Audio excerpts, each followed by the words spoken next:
Hi, my name is Candace Griffith, and I have worked on designing the 4-week training block for a 15-year-old male athlete who is looking to start the preseason training in about 4 weeks for football. And this particular training scheme focuses on developing maximal strength.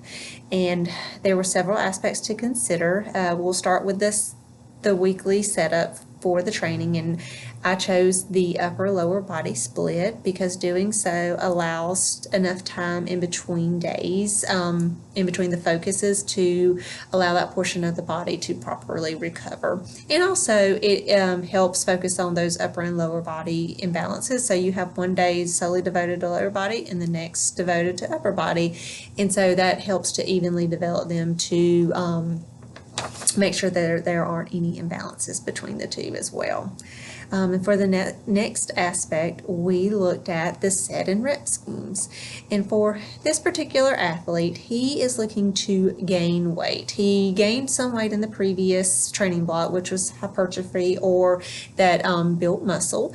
So I've chose to focus on incorporating, especially in week 1, you'll see the rep scheme of 6 to 8 repetitions.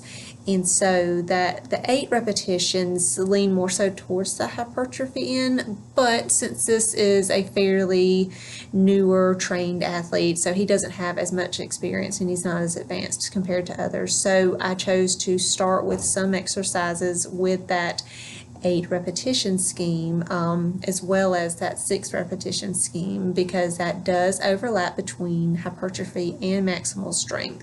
And starting there, it can allow him time to transition over these next 4 weeks to more so focus on the maximal strength while building his muscle as well in the beginning. So that should help put on that additional body mass that he is seeking. You'll see for week 1, we started with sets of 3, and we stayed in sets of 3 for week 2, and this was for every day. And then the reps did range from 6 to 8 for weeks 1 to 2.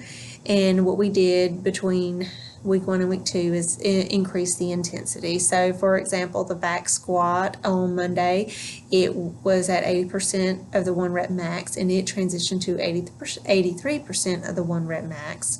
And for the other exercises that did not incorporate the 1 rep max, we used reps in reserve. So we went from 2 reps in reserve to just 1 for week 2. And so for week 3, we increased the number of sets and decreased the number of reps, which increased the intensity.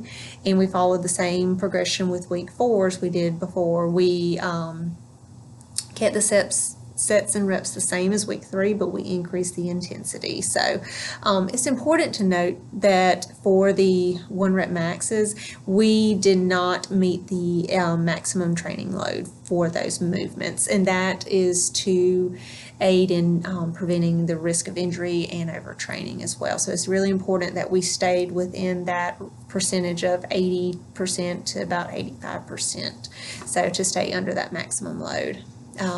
We also incorporated movements on multiple planes of motion, which is the direction in which the body moves, and that transfers to sport, and it just develops the athlete overall. We also incorporated some basic movements, basic fundamental movements, such as the front squat and the back squat, and these were incorporated because they have been found to improve the vertical jump, which transfers to is an indicator of increasing sports performance or improving the performance as well. Also, with the back squat, it was found to help with improving the athlete's agility or their cutting or change of direction ability. And this was because it incorporated what they call eccentric base movement of the hamstrings.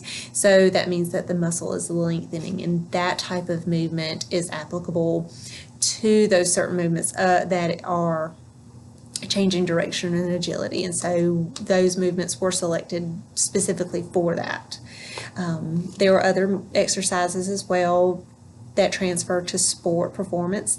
For running and sprinting, the forward step lunge, the leg extension, and the leg curl were chosen for those.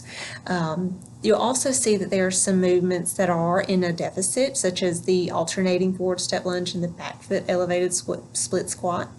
This improves range of motion for the athlete, and it also increases the mobility, which helps in performance as well.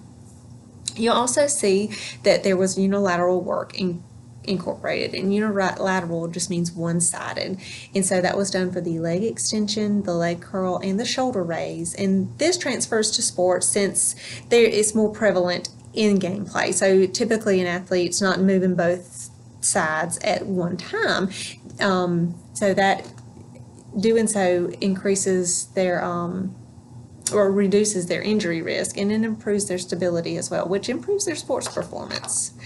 Also, for this next training block, you can transfer or transition some of these movements to be more power-based movements, such as the box step up. It can transition to the box jump as well, and if the athlete is familiar with Olympic lifts, those can be incorporated as well.